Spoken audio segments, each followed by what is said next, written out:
All right, guys, I want to show you today the Stauer X-Ray Men's Automatic Watch. This is the first ever automatic skeleton watch that we've made. So you got your instructions, little sleeve to keep it safe, and this is a handsome watch. It's a skeleton watch, so you can see inside, you can see all the mechanics and the complications just put out there. Balance wheel.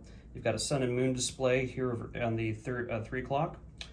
Over at the 9 o'clock, you have a dual time zone window, so you can tell what time it is somewhere else in the world.